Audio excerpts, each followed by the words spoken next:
Cosmonauts, welcome to today's video. Hope you all are doing great, because today we have some very exciting news to delve into.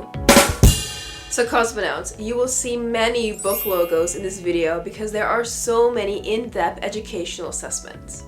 Some of the news covered are the launch of Gno.Land Game of Realms, the Wynd DEX launch including LP incentives, the Osmosis V14 Neon upgrade and a potential airdrop of Anoma's Namada for the Cosmos community. Also, as always, focus sectioned about the top Cosmos ecosystem projects like Osmosis, Juno, Evmos, Persistence, and many other sections like tech, DeFi, airdrops, and more. So without further ado, let's get into it. Tech. Gno.Land's Game of Realms has launched with a prize pool of 133,700 Atom. Currently, the phase 1 of the competition is open, and it consists of several off-chain tasks will be rewarded with around a third of the prize pool. Moreover, another reward of the competition will be co-ownership of the Gno.Land blockchain. If you want to join, you can open a pull request in the link included in the description.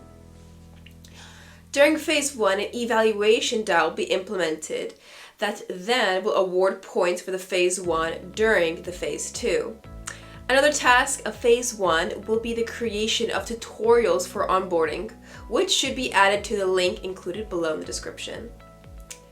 In addition, another task is to define and implement a governance system which will improve compared to that of the Cosmos Hub. During the phase 2, these challenges from phase 1 will still be open. Once there is sufficient completion of the phase 1 tasks, then phase 2 will begin and will be on-chain to build smart contracts with around 2/3 of the prize pool as rewards. For the phase 2, contributions can be submitted directly to the evaluation DAO, although it is recommended also to publish them on the main GitHub repo. The specific tasks for the phase 2 are being prepared with feedback from the community, including during a recent AMA. Moving on, Skip announced Skip Secure, a secure RPC and LCD endpoint on all Skip-enabled chains, like Juno or Evmos. Skip Secure makes TXs private until proposer, thus avoiding the risks of front-running or sandwiching, which can happen with public TXs. You can use Skip Secure with Kelper. As seen here, you need to click Settings, then Endpoints, and in the case of Juno, update the LCD field as seen here. Then, when making a transaction, need to add in the memo field also your address, so that Skip Secure knows it is from you and not from others pretending to be you. The transaction might take a bit longer to process sometimes, since it waits for a validator that is running Skip, so that it can gossip it privately to the validator to be included. Moving on, Wynd DEX confirmed again that they will use IBC as soon as the project is ready soon on Cosmos. Now, this is great news for the Cosmos tech, since IBC is quickly becoming the universal communication protocol for chains. Moreover, Wynd DEX also confirmed that they will use native USDC provided by the USDC chain, which is going to launch the generic asset consumer chain secured by the Cosmos Hub and interchain security. DeFi and staking. Asset Mantle increased the validator set to 70 and removed another foundation node. This process is to increase the number of validators in the active set and is done quarterly. Asset Mantle will also re-evaluate the current foundation delegations and open 5 new spots as well. Moreover, Asset Mantle released the quarterly report of Q4 of 2022, and we have included the link in the description. Also remember that together with our long-term partner OmniFlex, we released in October of 2022 a new staking dashboard and web wallet for Asset Mantle, and the link is below, so make sure to try staking, voting, and more with your MNTL tokens. Juno news. Following the DAO v2 launch, here is an overview of the main new features of SubDAO, can themselves have other SubDAOs, and so on, thus allowing for the creation of complex structures. SubDAOs have their own members, treasury, and voting rules under the governance of the parent DAO. Optional profiles were also introduced, mapping addresses to profile pictures and names. Moreover, interchain actions allow these DAOs, for example, to mint NFTs, do token swaps with other DAOs, create and manage validators, and more. A validator managed by a sub-DAO joined the active set in Juno and within days reached the top 10. The description of this validator says, a validator run by a DAO, however, since this validator is called DAO, has the DAO logo and links the official DAO website. It seems to give the impression to be the official validator of DAO, not one among many validators run by a DAO. What if others also launch similar validators using DAO and they call them as well DAO with the official logo and link to the website? If it is not the official validator of DAO, we think this should be better clarified.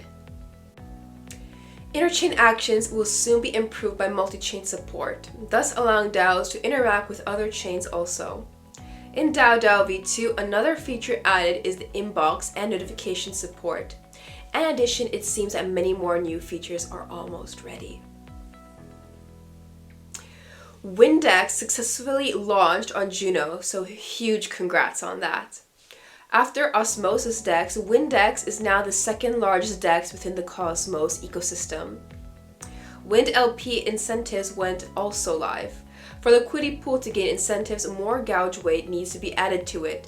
And while initially only the top 10 pools by gauge weight were receiving incentives, this parameter can be changed by governance. Moreover, LP incentives are distributed hourly.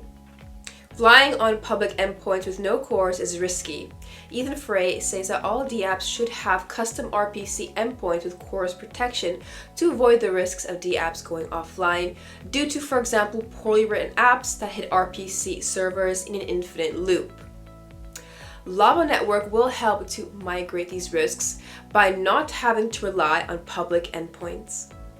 The delegation criteria for the new Juno delegation program was approved by the Juno delegation sub-DAO. The announcements of when the applications will open for the delegation program will be announced on the Juno Twitter. The Juno Growth sub-DAO acknowledged their lack of communication.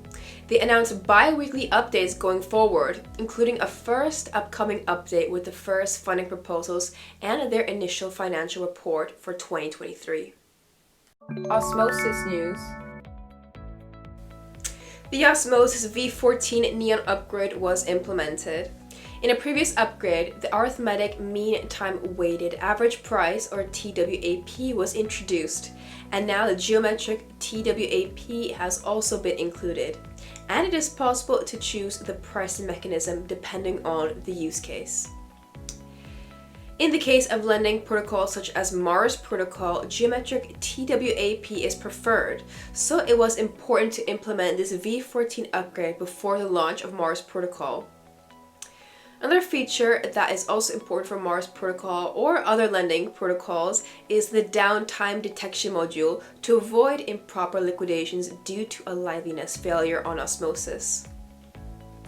The upgrade of IBC to v4.2.0 allows cross-chain swaps, and there were improvements included regarding the composability of IBC and COSWASM.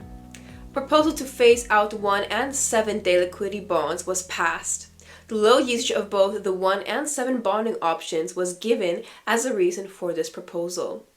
This proposal removes incentives from the 1 and 7-day bonds, but it is mentioned that users should be able to keep their 1 and 7-day LP positions without changes. Also, it is mentioned that after the V15 or V16 upgrades, no new 1 and 7-day LP positions could be created. Evmos news. Evmos announced they are sunsetting the Evmos Foundation Grants program. This is due to several challenges encountered, such as regulatory and compliance issues, or the lack of a dedicated team that have led to a lower reach and impact than anticipated. Evmos also mentioned that they are now collaborating with the community to develop alternative grant programs. Moreover, it was also clarified that existing grants will still continue to receive support, but that the program is now closed for new applicants. Persistence news. Liquid staking for Atom is now live on Persistence. Also, the stable swap pool on Osmosis STK Atom/Atom is externally incentivized with Atom, and its liquidity has been steadily growing. In addition, the total value unlocked, or TVU for short, as measured by Liquid Staked Atom via pStake, has also been growing since the launch of pStake. In the description, you can find the link to Liquid Stake your Atom on Persistence with pStake. The Persistence Foundation released the delegations for the round 1 of the new delegation program. This delegation period will last until the 31st of March of 2023, and the application deadline for the round 2 will be on the 17th of March. Following these delegations, the decentralization of Persistence greatly improved. We are very grateful and proud to have received a delegation from the Persistence Foundation, and we think it is a great initiative and example of persistence to reward fairly and delegate to the validators that are supporting the project, regardless of whether they are a small validator. We will continue to support Persistence and planning to add auto-compounding support very soon. Persistence has launched on a platform aimed to reward community contributions. Persistence community members can complete quests, quizzes, and other challenges to rank higher in the leaderboard to be eligible for prizes. The recent focus was on Dexter Zone, and if you want to also participate, the link is in the description. Drama and hacks. There have been some delays for both the Cosmos Hub V8 ICA bug fix and the V9 replicate security upgrades. However, it was mentioned in the Cosmos Hub forum that the estimated go live date now is February 22nd for V9 with replicated security. In Bitcoin, the consensus is the longest chain, which means there is probabilistic finality and hence the reason for the recommended waiting of 6 blocks or around 1 hour to have good certainty of being in the longest chain. In the Cosmos ecosystem, the consensus is Tendermint. Actually, the crypto community was very familiar and aware about Tendermint even before the Cosmos project was presented and became popular. Jaquan invented and designed this consensus algorithm, Tendermint based on previous research papers, and it is a critically important and valuable component that helps run the whole Cosmos ecosystem. This consensus algorithm is in the original repository called Tendermint Core repo.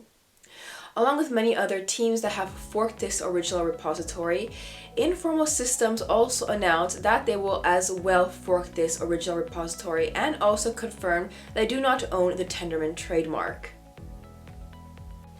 There is a draft proposal in the Cosmos Hub forum about a grant program similar to the Osmosis grants program, but in the Cosmos Hub. However, strong criticism has been received, and this is summarized as follows. The 7 people that would make grant decisions are self-elected. Most of these people would work 20 to 35% part-time on this program, and some of the equivalent full-time monthly salaries would be around $30,000. Conflicts of interest including top 4 validator representatives wishing to receive some of this large part-time salaries, and the self-elected people considering hiring them, and thus hoping to receive a yes vote from these large validators if the proposal goes on-chain. Moreover, Jaquan himself criticized that it should not be called the Cosmos Hub grant program, since many specialized sub-DAOs should exist and not just one controlling and centralizing all funding decisions, including for grants of over $1 million. Additionally, most of these self-elected people already have full-time jobs, so it's not clear when they could work on this grant program. Furthermore, apparently, if these are conflicts of interest, the policy, according to the proposal, is that they shall self-report any conflicts of interest and abstain from voting. However, this seems a bit naive, like expecting a malicious actor, such as a hacker, to report and abstain from taking funds if they do an attack. Project launches and network upgrades. The Sentinel upgrade with Proposal 19 was approved to add new features and modifications, such as for reducing inflation to 25%, CosWASM integration, and a minimum pricing for DVPN nodes, among other features. Asset Mantle announced the first set of Genesis projects going live on the Mantle with early access. To learn how to mint an NFT on Mantle, you can check the link below. Injective announced a $150 million Injective ecosystem fund to support builders on Injective. It was also mentioned that the venture consortium is the largest assembled so far within the Cosmos ecosystem. Governance. There is a draft proposal in the Cosmos Hub forum suggesting a third-party audit of the code for the replicated security upcoming upgrade, which is the first implementation of interchain security to supplement the audit from informal systems. The community generally agrees with this, but said that this additional audit should not be a blocker for the launch of replicated security. Airdrops. The Wynd Airdrop website was launched, showing the remaining time until the airdrop ends, or the total claimed Wynd tokens so far. You can check the Wynd Airdrop website in the description. It seems that the Anoma Foundation is planning a potential airdrop for the Cosmos community. According to a recent article, quoting Anoma Foundation has decided to allocate a large portion of the Namada Genesis block to retroactive public goods funding to specific projects and communities which have contributed to Namada's technology stack and public consciousness of the importance of privacy. We haven't decided on a final list, but Zcash, Ethereum, and Cosmos are top of mind. This funding may take a form of snapshot airdrops, integral airdrops, direct donations to organizations which have created and sustained these networks, or combinations thereof. It is also mentioned that while the final allocation is yet to be determined, it would be around at least 7.5% of the total. Since it is written to specific communities and then Cosmos is mentioned, it seems that there could be a potential Namada airdrop for Atom holders. We will be following this closely and provide updates in the following videos. Now, this is a particularly important project since its founder, Christopher Goes, led previously the development of IBC. Events and conferences. The Gateway to Cosmos 2023 conference provided an update since the conference has been moved from April to the 3rd to the 5th of June. This is because there will be an Ethereum conference at that time, so both the Cosmos and Ethereum communities can be brought together. General crypto news. DCG has around 200 crypto businesses in its portfolio, including CoinDesk, Genesis, or Grayscale Investments. Genesis filed for Chapter 11 bankruptcy protection. DCG may sell CoinDesk for around $200 million, and also DCG recently halted dividend payments. Genesis' bigger creditor is crypto exchange Gemini, and it owes Gemini around $765 million since Genesis halted withdrawals in November.